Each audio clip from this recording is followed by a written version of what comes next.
الحمد لله رب العالمين والصلاة والسلام على سيد المرسلين وعلى آله وأصحابه أجمعين أما بعد قال الله تعالى في كلامه المجيد والفرقانه الحميد أعوذ بالله من الشيطان الرجيم بسم الله الرحمن الرحيم إن الله مع الصابرين وقال النبي صلى الله عليه وسلم من جد وجد আলহামদুলিল্লাহ, সমস্ত প্রশংসা আল্লাহ তাআলার জন্য, যে আল্লাহ তাআলা আমাদেরকে ইসলাম দান করেছেন, সেজন্য শুকরিয়া জ্ঞাপন করি আলহামদুলিল্লাহ। সম্মানিত ভিউয়ার্স, আজকে আপনাদের সাথে একটা বাস্তবতা শেয়ার করব যে দিনদার বিবি থাকলে কিভাবে আপনার এরকম ভাবে গুনাহ থেকে বাঁচা যায়। দিনদার বিবি থাকলে সে যদি ধৈর্য ধারণ করে, তাহলে কতটুকু একজন স্বামী সামনের দিকে এগিয়ে যেতে পারে।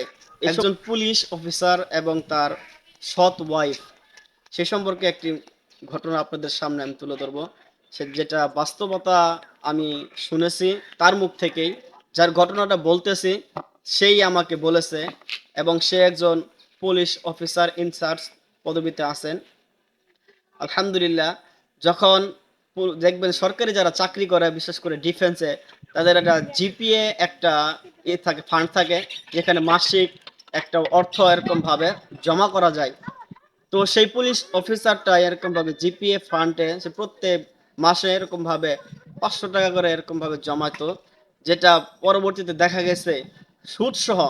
এটা জিপিএটা হচ্ছে আপনি সুদ সহ পাবেন, আবার আপনি সুদ ছাড়াও পাবেন।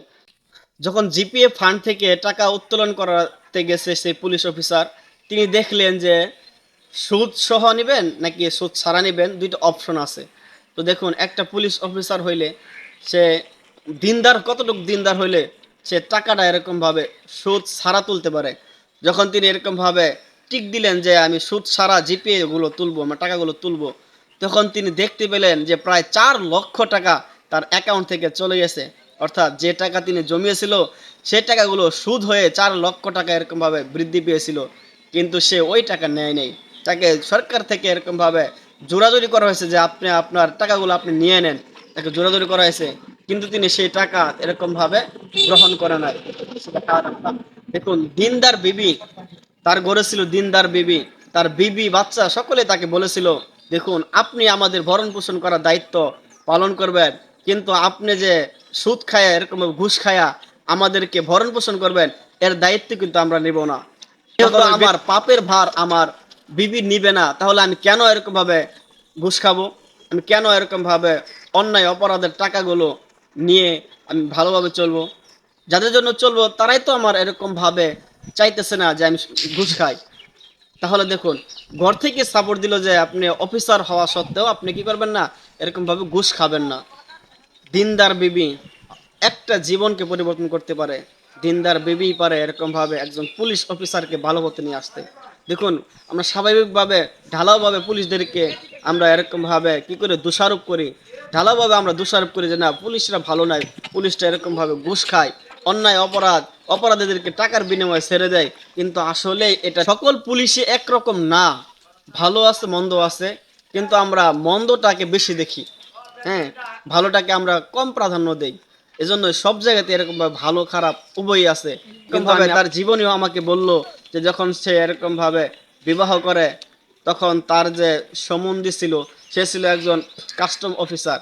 অর্থাৎ তিনি এরকম ভাবে জেলা পর্যায়ে যারা আছে তাদেরকে এরকম বেতন তার হাত সাইনের মাধ্যমে সকল কর্মকর্তারা, এরকম সরকারি কর্মকর্তারা এরকম ভাবে টাকা পেত। তাকে এরকম ভাবে সেই তার আর কি বড় ভাই সে বলেছিল যে তুমি কি করো, দাড়ি রাখো। তখন পুলিশের প্রথম অবস্থায় দাড়ি ছিল না, তখন এরকম ভাবে বললো যে তুমি দাড়ি রাখো, তুমি এরকম ভাবে রাস্তায় থাকো, বেশিরভাগ ডিউটিতে থাকো, তুমি যখন মারা যাবে তোমাকে কি দেখে শনাক্ত করবে যে তুমি মুসলমান। তখন এই জন্য তিনি বলছিলেন যে না তুমি কি করো, এরকম ভাবে দাড়ি রাখো। এজন্য একটা মানুষের জীবন পরিবর্তনের জন্য একটা দিনদার ওয়াইফ যথেষ্ট। সুবহানাল্লাহ। এজন্যই দিনদার বিবি যার ঘরে আছে তার ঘরটা জান্নাতের বাগান। যদিও দুনিয়াতে এরকম ভাবে কষ্ট হবে, এজন্যই আল্লাহ তাআলা বলেছে ইন্নাল্লাহা মাআস সাবিরিন, যারা দুনিয়াতে ধৈর্য ধারণ করবে, সবুর করবে, অল্পতেই সন্তুষ্ট থাকবে, আল্লাহ তাআলা তাদের সাথে আছেন। ইন্নাল্লাহা, নিশ্চয় আল্লাহ তাআলা মাআস সাবিরিন, নিশ্চয় ধৈর্যশীলদের সাথে